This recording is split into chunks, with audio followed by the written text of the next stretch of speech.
Hello everyone. हमारा topic accounts of holding companies जो था वो कंटिन्यू है। चलिए आगे हम इसके प्रैक्टिकल क्वेश्चंस करते हैं। नेक्स्ट है हमारी इलस्ट्रेशन 6।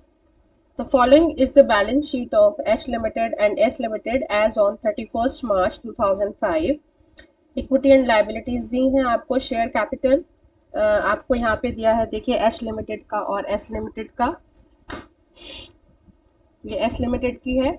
रिजर्व्स दिए हैं आपको होल्डिंग के, और करंट लायबिलिटीज क्रेडिटर्स दिए हैं दोनों कंपनीज के। फिर एसेट्स दिए हैं। एसेट्स में non current assets investment in 70% shares of S limited की नॉन इन्वेस्टमेंट किया है। कितने शेयर्स खरीदे हैं होल्डिंग ने सब्सिडरी के? 70%। ठीक है, तो 70% खरीदे हैं, it means this is partly owned है, और बाकी 30% किसका होगा? माइनॉरिटी इंटरेस्ट का। तो 70% अगर 3 लाख का खरीदा है तो कितना होगा? 70/100 इंटू 3 लाख, ये हो गया 2,10,000। तो 2,10,000 की शेयर कैपिटल खरीदी है, और इन्वेस्टमेंट मतलब जो परचेज कंसिडरेशन है वो कितना दिया है? 1,90,000। तो अमाउंट कम पे किया है। Amount paid is less than the amount due. तो अगर कम पे किया है इट मीन्स अपना प्रॉफिट बचाया, अपना प्रॉफिट अर्न किया है, पैसे बचाए हैं, वो हमारा क्या होगा? Capital reserve. और ये एसेट्स दी है। Prepare consolidated balance sheet as on 31 March 2005। अब ये देखिए, अमाउंट पेड 1,90,000 और अमाउंट ड्यू कितना था? 2,10,000। 2,10,000 के शेयर्स खरीदे हैं, 70% खरीदा है 3 लाख का। तो कैपिटल रिजर्व आ गया हमारा 20,000। और कैपिटल रिजर्व हम कहाँ शो करते हैं? कंसोलिडेटेड बैलेंस शीट में इक्विटी एंड लायबिलिटीज में रिजर्व्स का जो हेडिंग है उसके नीचे कैपिटल रिजर्व जो है वो शो किया जाता है। This is 20,000। और उसके बाद हमारा इसमें आता है माइनॉरिटी इंटरेस्ट। माइनॉरिटी इंटरेस्ट कितना है? 70% जो है होल्डिंग ने ओन किया है, और माइनॉरिटी का कितना हुआ फिर? 30%। तो 3 लाख इंटू 30, क्योंकि शेयर कैपिटल 3 लाख है। 3 लाख इंटू 30/100, दिस इज 90,000। तो माइनॉरिटी इंटरेस्ट इज 90,000। और हम माइनॉरिटी इंटरेस्ट कहाँ शो करते हैं?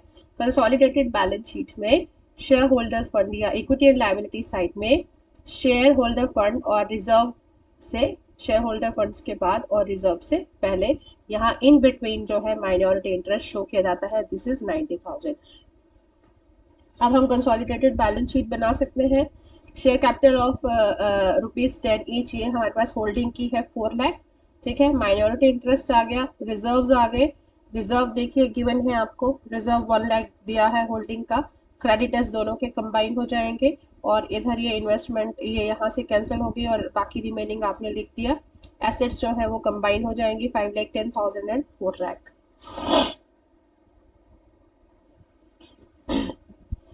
तो हमारा टोटल आ गया 9,10,000, और इस साइड का भी टोटल है 9,10,000। So this is very easy question. Next is वही है, ये हमने लास्ट लेक्चर में भी किया था। Pre acquisition profit and post acquisition profit, capital profits या कैपिटल रिजर्व जिसे कहते हैं, और पोस्ट एक्विजिशन प्रॉफिट्स को कहा जाता है रिवेन्यू प्रॉफिट्स या रिवेन्यू रिजर्व। और हम जब पार्टली ओन्ड कंपनी होती है तो वहाँ पर दो चीज़ें आती हैं, होल्डिंग कंपनी और माइनॉरिटी इंटरेस्ट। होल्डिंग कंपनी और माइनॉरिटी इंटरेस्ट में हमेशा डिवीजन 3 चीज़ों का किया जाता है: शेयर कैपिटल का, प्री एक्विजिशन प्रॉफिट्स का, और पोस्ट एक्विजिशन प्रॉफिट्स का। ठीक है, और यहाँ पे जब शेयर कैपिटल और प्री एक्विजिशन प्रॉफिट होल्डिंग ने जितना भी परसेंटेज लिया है उस परसेंटेज में ये दोनों उसने एक्वायर किए हैं, और उसके लिए उसने परचेज कंसिडरेशन दिया है। तो परचेज कंसिडरेशन को आप कंपेयर करते हैं कितना अमाउंट ये था टोटल इससे, और जब ये amount due and amount paid का आप बैलेंस देखते हैं, या तो वो गुडविल आता है या कैपिटल रिजर्व आता है। ये यहाँ पर गुडविल और कैपिटल रिजर्व कैलकुलेट करते हैं। पोस्ट एक्विजिशन प्रॉफिट होता है जो एक्विजिशन के बाद का है, उसकी डेट के बाद, एक्वायर करने की डेट के बाद का जो प्रॉफिट है। और यहाँ पे minority interest is the total of percentage of share capital, percentage of pre-acquisition profit and the percentage of post-acquisition profit. चलिए अब हम illustration करते हैं। 7th, the following is the balance sheet of S Limited and S Limited as on 31st March 2005. Share capital shares of 10 each, 4 lakh and 3 lakh. Reserves 1 lakh 50,000। अब देखिए subsidiary company के भी reserve दिए हैं। अभी तक जो हमने क्वेश्चंस किए थे उसमें सब्सिडरी कंपनी के रिजर्व्स और प्रॉफिट एंड लॉस अकाउंट जो है वो गिवन नहीं था, बट इस क्वेश्चन में दिया है। ठीक है, तो reserves and profit and loss दोनों कंपनी के दिए हैं। करंट लायबिलिटीज में क्रेडिटर्स हैं, और उसके बाद आता है एसेट। एसेट साइड में है non current asset, investment in 100% shares of S limited, मतलब होल्डिंग कंपनी ने सब्सिडरी को 100% परचेज किया है। कितने का? 3,80,000 का। ठीक है, फिर एसेट्स है sundry assets and preliminary expenses. Preliminary expenses किसके हैं?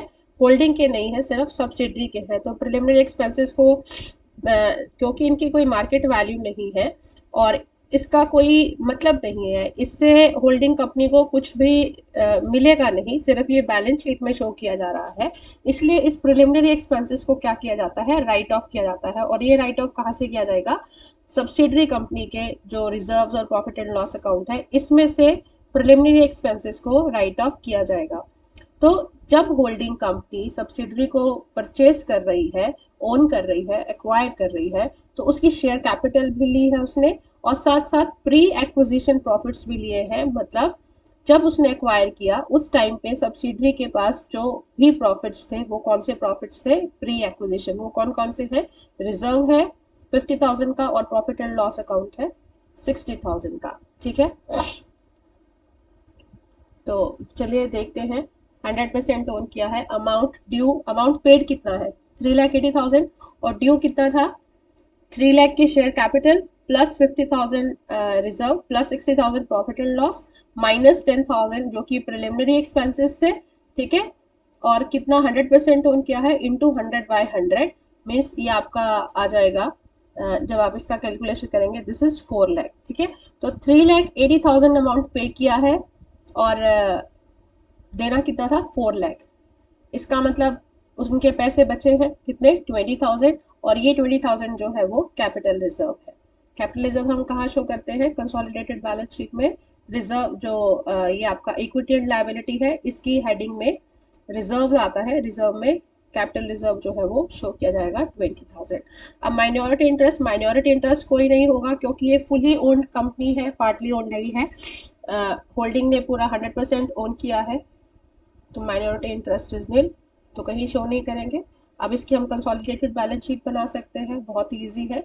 शेयर होल्डर फंड्स में शेयर कैपिटल देखिए होल्डिंग की 4 लाख, होल्डिंग के रिजर्व्स आ गए, होल्डिंग के प्रॉफिट आ गया। सब्सिडरी की share capital, reserve and profit and loss ये तो होल्डिंग ने ले लिया। सिर्फ अब किसका बचा है? होल्डिंग का।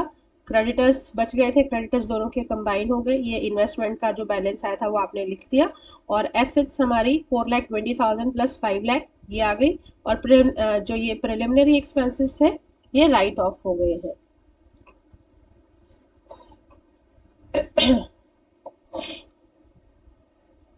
तो देखिए क्रेडिटर्स हमारे कंबाइन हो गए 2 लाख प्लस 1 लाख 3 लाख, और ये हमारी आ गई नॉन करंट एसेट में सन्ड्री एसेट्स आ गई 4,20,000 plus 5 lakh, this is 9,20,000।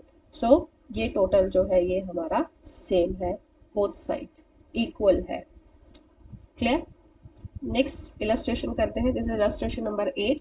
The following is the balance sheet of H Limited and S Limited as on 31st March 2005. Shareholder fund, share capital shares of 10 each, 4 lakh and 3 lakh. Reserves दिए हैं। अब देखिए reserve दोनों company के दिए हैं, holding के भी और सब्सिडरी के भी। प्रॉफिट एंड लॉस दिया है 1,60,000। Creditors are given 2 lakh and 1 lakh. उसके बाद नॉन करंट एसेट्स में इन्वेस्टमेंट 100% शेयर्स 4,20,000 के। ठीक है, तो सेम वैसा ही क्वेश्चन है जैसा अभी हमने पहले किया था, सिर्फ इस कहाँ पर डिफरेंस है कि ये जो अमाउंट पे किया है, अमाउंट पेड इज 4,20,000। एसेट्स दिए हैं, प्रिलिमिनरी एक्सपेंसेस दिए हैं। ठीक है, 100% ओन किया है, तो अमाउंट पेड कितना है? 4,20,000। और ड्यू कितना था?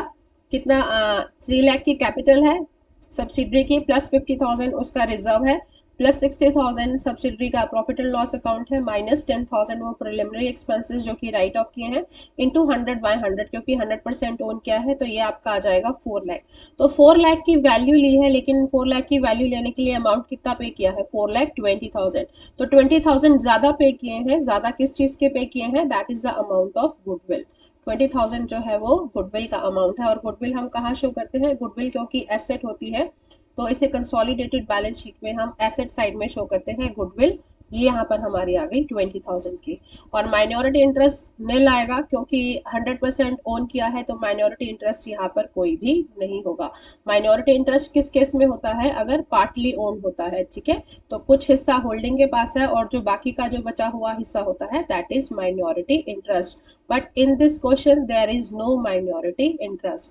अब हम कंसोलिडेटेड बैलेंस शीट जो है इजीली बना सकते हैं। शेयर कैपिटल ये होल्डिंग की आ गई, रिजर्व भी होल्डिंग के आ गए, प्रॉफिट एंड लॉस भी होल्डिंग कंपनी का आ गया, करंट लायबिलिटीज होल्डिंग और सब्सिडरी की जो है वो कंबाइन हो गई, टोटल आ गया 9 लाख। और इधर हम एसेट साइड में ले सकते हैं एसेट्स एच लिमिटेड की और सब्सिडरी की, ये टोटल हो गई 8,80,000। और ये एक आ गया गुडविल, गुडविल जो कि हमने कैलकुलेट की थी 20,000, ये 20,000 ये गुडविल आ गई। तो ये इसका भी टोटल कितना आ गया 9 लाख, ठीक है। So the both sides are equal, हमारी कंसोलिडेटेड बैलेंस शीट के इक्वल है। तो यहाँ पर हमारा क्वेश्चन खत्म है और ये आपका अपने आप में एक वेरिफिकेशन है अगर बोथ साइड इक्वल है कि आपने क्वेश्चन सही किया है। नेक्स्ट करते हैं illustration number 9। The following is the balance sheet of H Limited and S Limited as on 31st March 2005. Share capital again 4 lakh 3 lakh, reserves दिए हैं, profit and loss, creditors are given, और फिर बताया है आपको assets में investment in 70% of S limited, 70% shares of S limited. अभी तक जो हमने क्वेश्चन किए थे उसमें 100% शेयर्स खरीदे थे सब्सिडरी के और कोई माइनॉरिटी इंटरेस्ट नहीं था, लेकिन यहाँ पर 70% खरीदे हैं, it means this is the case of partly owned company. और जो पार्टली ओन्ड है तो होल्डिंग के पास 70% है और बाकी रिमेनिंग जो 30% है that is with the minority interest, ठीक है। तो माइनॉरिटी इंटरेस्ट को 30% कैपिटल का मिलेगा, रिजर्व का मिलेगा और प्रॉफिट एंड लॉस अकाउंट का मिलेगा, और ये 10,000 जो है वो राइट ऑफ किए जाएंगे, प्रिलिमिनरी एक्सपेंसेस, ठीक है। एसेट्स दी हैं, अब आपको कंसोलिडेटेड बैलेंस शीट बनानी है। Again this is very easy. Amount paid कितना है 3 लाख, ठीक है। अब 3 लाख है लेकिन अमाउंट ड्यू कितना था, 3 लाख की कैपिटल है प्लस 50,000 सब्सिडरी के रिजर्व थे प्लस 60,000 सब्सिडरी का प्रॉफिट एंड लॉस था माइनस 10,000 उसके प्रिलिमिनरी एक्सपेंसेस को राइट ऑफ किया। इन सब का होल्डिंग ने कितना पार्ट ओन किया है 70%, ठीक है। 70% शेयर ओन किया है तो 70% कितना होगा इस सब का 2,80,000। तो उसने अगर इन सब चीज़ों का 70% लिया है तो इन सब चीज़ों का कैपिटल का, रिजर्व का, प्रॉफिट एंड लॉस जिसमें से हमने प्रिलिमिनरी एक्सपेंसेस को राइट ऑफ कर दिया उसका 70% की वैल्यू बनती है 2,80,000। लेकिन उसने पे कितना किया है 3 लाख, 3 लाख पे किया है, इसका मतलब ज़्यादा पे किया है। ज़्यादा कितना पे किया है 20,000। तो ये जो ज़्यादा है ये किस चीज़ का अमाउंट है, this is the amount of goodwill, ठीक है। अब इसमें हम माइनॉरिटी इंटरेस्ट भी कैलकुलेट कर सकते हैं, ये 70% है और बाकी का बचा हुआ जो 30% है वो किसका होगा, माइनॉरिटी इंटरेस्ट का। तो यहाँ पर आप 30% ले लीजिए, किसका, शेयर कैपिटल का plus reserves plus profit and loss account minus preliminary expenses जिसको हम फिक्टिशियस एसेट भी कहते हैं। Preliminary expenses are also fictitious asset, ठीक है। तो फिक्टिशियस एसेट को हमने माइनस कर दिया, इसका 30% आ गया, दिस इज 1,20,000। तो यहाँ पर माइनॉरिटी इंटरेस्ट इज 1,10,000। अब हमने गुडविल कैलकुलेट की है, गुडविल क्या है, एसेट है, तो एसेट को हमने एसेट साइड में शो कर दिया गुडविल 20,000 और माइनॉरिटी इंटरेस्ट हमारे पास आया है 1,20,000। ये हमने बैलेंस शीट में कहाँ शो करना है, शेयर होल्डर फंड से नीचे और रिजर्व से पहले, इन बिटवीन यहाँ पर माइनॉरिटी इंटरेस्ट आ गया 1,20,000। अब हम कंसोलिडेटेड बैलेंस शीट आसानी से बना सकते हैं। शेयर कैपिटल होल्डिंग कंपनी की आ गई 4 लाख, माइनॉरिटी इंटरेस्ट हमने कैलकुलेट कर लिया, रिजर्व्स दिए हैं 1 लाख, प्रॉफिट एंड लॉस देखिए होल्डिंग कंपनी के रिजर्व दिए हैं, प्रॉफिट एंड लॉस दिया है, क्रेडिटर्स कंबाइन हो गए, ये यहाँ से कैंसिल हो गया और ये हमारी एसेट्स जो है वो भी कंबाइन हो गई। एसेट्स 5 लाख इसकी थी और 5 लाख सब्सिडरी की थी, ये कंबाइन हो गई। यहाँ पे गुडविल आ गई थी 20,000 की, तो total is 10,20,000। Here it is also total is 10,20,000, ठीक है। तो बहुत ही सिंपल क्वेश्चन है। Next illustration 10। The following is the balance sheet of S Limited and S Limited as on 31st March 2005. Share capital दिया है 4 lakh and 3 lakh. Reserves, profit and loss account, creditors are given. Investment in 70% shares of S Limited. S Limited के 70% share खरीदे हैं. Again this is the case of partly owned company. Partly owned company है तो 70% shares अगर holding के पास है तो 30% किसके पास होगा? माइनॉरिटी इंटरेस्ट में. तो 70% आपको बताया था कि हमें क्या डिवीजन करना है शेयर कैपिटल का, और ये जो प्रॉफिट है ये प्रॉफिट कौन सा है? प्री एक्विजिशन प्रॉफिट है.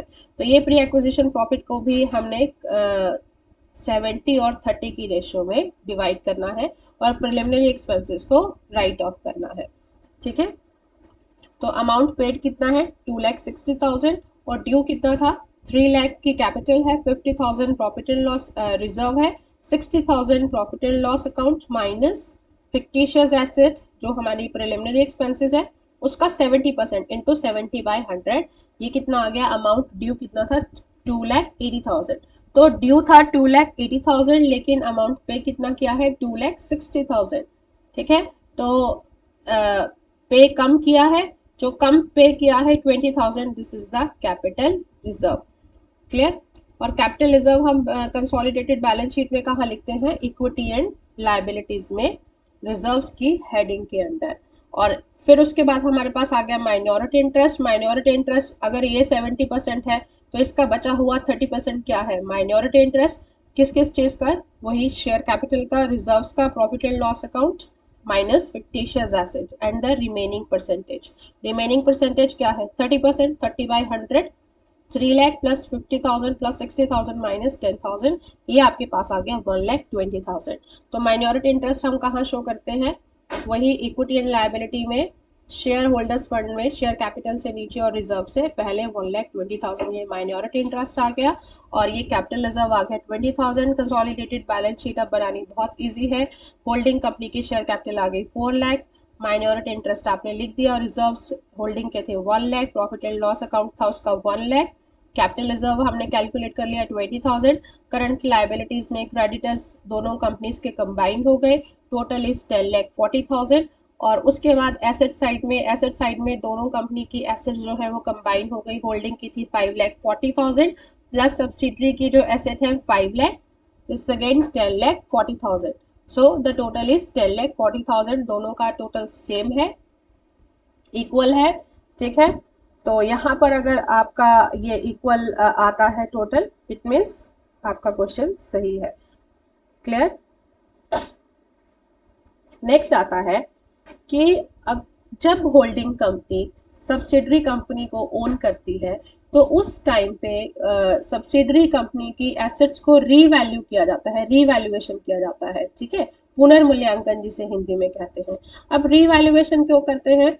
क्योंकि रीवैल्यूएशन इसलिए किया जाता है कि जो बुक्स में वैल्यू लिखी है एसेट की और जो एक्चुअल में उनकी मार्केट वैल्यू है उसमें डिफरेंस हो सकता है. ठीक है, तो ये देखा जाता है कि जो बुक्स में एसेट्स की वैल्यू लिखी है और जो उनकी एक्चुअल में मार्केट वैल्यू है वो कितनी है. तो वो डिफरेंस जानने के लिए प्रॉफिट जो एसेट्स को रीवैल्यू किया जाता है. जब एसेट्स को रीवैल्यू करते हैं तो हो सकता है कि एसेट्स की वैल्यू इंक्रीज हो. अगर एसेट्स की वैल्यू इंक्रीज होती है तो वो हमारे प्री एक्विजिशन प्रॉफिट्स को इंक्रीज करती है. क्यों इंक्रीज करती है? क्योंकि एसेट्स का रीवैल्यूएशन कब किया गया है? एक्विजिशन के टाइम पे. और एक्विजिशन के टाइम पे जितने भी प्रॉफिट्स होते हैं वो हमारे सारे प्रॉफिट्स कौन से होते हैं? प्री एक्विजिशन प्रॉफिट्स होते हैं. ठीक है, तो यहाँ पर पढ़ते हैं क्या है. If the assets of the subsidiary company are revalued at the time of acquisition, then the profit on revaluation will be added to the added along with the reserve and profit and loss account balances to the equity share capital while calculating the amount due for the purpose of goodwill oblique capital reserve or and for the calculation of minority interest. ठीक है, तो वो जो profit है वो हमारा pre acquisition profits में add हो जाएगा और जो हमारे प्री एक्विजिशन प्रॉफिट होते हैं वो किस में डिस्ट्रीब्यूट होते हैं? होल्डिंग में और माइनॉरिटी इंटरेस्ट में उनकी रेशियो में होंगे. ठीक है, treatment of profit on revaluation of asset. Profit on revaluation asset profit on revaluation will be added to the equity share capital, reserves and the profit and loss account while calculating the amount due for the calculation of both capital goodwill or capital reserve and for the calculation of minority interest. ठीक है, चलिए इसका practical question देखते हैं. The following is the balance sheet of H Limited and S Limited as on 31st March 2005. Equity and liability, shareholder funds, share capital है 4 lakh 3 lakh, reserves है, profit and loss account दिया है दोनों का, क्रेडिटर्स दिए हैं. उसके बाद एसेट्स में दिया है investment in 70% shares of S limited. ठीक है, 70% शेयर खरीदे हैं तो पार्टली ओन्ड है, 70% होल्डिंग के पास है और 30% किसके पास होगा, माइनॉरिटी इंटरेस्ट के पास. तो 30% जो है और 70% इसमें क्या क्या डिवीजन होगा, शेयर कैपिटल का, reserves, profit and loss account और प्रिलिमिनरी एक्सपेंसेस जो है वो राइट ऑफ किए जाएंगे. ठीक है, और ये एसेट्स दी हैं, एसेट्स दोनों की कंसोलिडेटेड बैलेंस शीट में कंबाइन हो जाती है. On 31st March 2005, the fixed asset of S Limited were revalued at 5,50,000. Prepare a consolidated balance sheet as on 31st March 2005. तो जिस डेट को कंपनी ने एक्वायर किया उसी डेट को फिक्स एसेट्स को रीवैल्यू किया गया और रीवैल्यूएशन पर वैल्यू कितनी आई है एसेट्स की, 5,50,000. किसकी एसेट्स को रीवैल्यू करेंगे, सब्सिडरी की, क्योंकि होल्डिंग सब्सिडरी को ओन कर रही है. ठीक है, तो सब्सिडरी के ही अमाउंट्स को हम उनको ही ट्रीटमेंट करते हैं.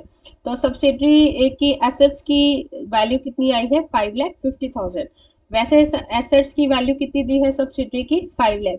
बुक्स में लिखी है 5 लाख, लेकिन जब उनको रीवैल्यू किया गया देखा गया कि उनकी मार्केट वैल्यू कितनी है, 5,50,000 है. इसका मतलब ज़्यादा है, इंक्रीज हुई है. कितनी इंक्रीज हुई है, 50,000. तो ये जो 50,000 एसेट्स की वैल्यू इंक्रीज हुई है, ये वैल्यू हम कहाँ पर ऐड करेंगे, अपने प्री एक्विजिशन प्रॉफिट में.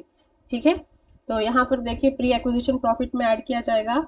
अमाउंट पेड कितना है, होल्डिंग कंपनी ने कितना अमाउंट पे किया है, 2,60,000. अमाउंट पे किया है 2,60,000 और ड्यू कितना था, उसे 70% खरीदा है. क्या क्या, 3 लाख की कैपिटल है, प्लस 50,000 के रिजर्व है, प्लस 60,000 प्रॉफिट एंड लॉस है, प्लस 50,000 ये जो प्रॉफिट ऑन रीवैल्यूएशन जो कि एसेट्स को रीवैल्यू करके आया था 50,000, ये प्रॉफिट है, माइनस 10,000 ये हमारा फिक्टिशियस एसेट या जिसे हम कहेंगे प्रिलिमिनरी एक्सपेंसेस है, ये हमने माइनस किए. तो यहाँ पर इसका हमने कितना लिया, 70%. 70% कितना आ गया, 3,15,000. तो होल्डिंग कंपनी ने सब्सिडरी का 70% capital, 70% reserve, 70% profit and loss, 70% profit on revaluation और जिसमें से ये फिक्टिशियस एसेट को लेस किया गया. तो कितना ड्यू था, 3,15,000. 3,15,000 देना था, लेकिन दिया कितना, 2,60,000. कम अमाउंट पे किया है. अगर अमाउंट पेड कम है तो वो हमारा क्या आएगा, बैलेंस, कैपिटल रिजर्व. तो कैपिटल रिजर्व कितना आ गया, 55,000. कैपिटल रिजर्व हम कहाँ शो करते हैं कंसोलिडेटेड बैलेंस शीट में, इक्विटी एंड लायबिलिटी साइड में शेयर होल्डर फंड से नीचे जो रिजर्व आता है, रिजर्व की हेडिंग के अंदर कैपिटल रिजर्व शो किया जाएगा 55,000. ठीक है, उसके बाद हम देखते हैं माइनॉरिटी इंटरेस्ट. माइनॉरिटी इंटरेस्ट कितना है, इन सब का 30%. ठीक है, किस किस का, share capital plus reserves plus profit and loss account plus profit on revaluation and minus fictitious asset. इसका 30% माइनॉरिटी इंटरेस्ट है. ये जब आप सारा कैलकुलेशन करेंगे तो इसका 30% आ जाएगा 1,35,000. अब ये जो माइनॉरिटी इंटरेस्ट 1,35,000 आया है, ये आपने कंसोलिडेटेड बैलेंस शीट में कहाँ लिखना है, इक्विटी एंड लायबिलिटीज में शेयर होल्डर फंड से नीचे और रिजर्व से पहले माइनॉरिटी इंटरेस्ट यहाँ पर 1,35,000 मेंशन किया जाएगा. कंसोलिडेटेड बैलेंस शीट बना लीजिए. शेयर कैपिटल होल्डिंग कंपनी की 4 लाख है, माइनॉरिटी इंटरेस्ट हमने लिख लिया, रिजर्व्स दिए हैं 1 लाख के, प्रॉफिट एंड लॉस दिया है 1 लाख का, कैपिटल रिजर्व 55,000 आ गया. क्रेडिटर्स होल्डिंग की और सब्सिडरी के कंबाइन हो गए 2 lakh plus 1 lakh, total is 3 lakh और ये सब टोटल किया तो कितना आ गया, 10,90,000. उसके बाद आती है एसेट्स. एसेट्स में दोनों की एसेट्स कंबाइन हो गई, होल्डिंग की और सब्सिडरी की.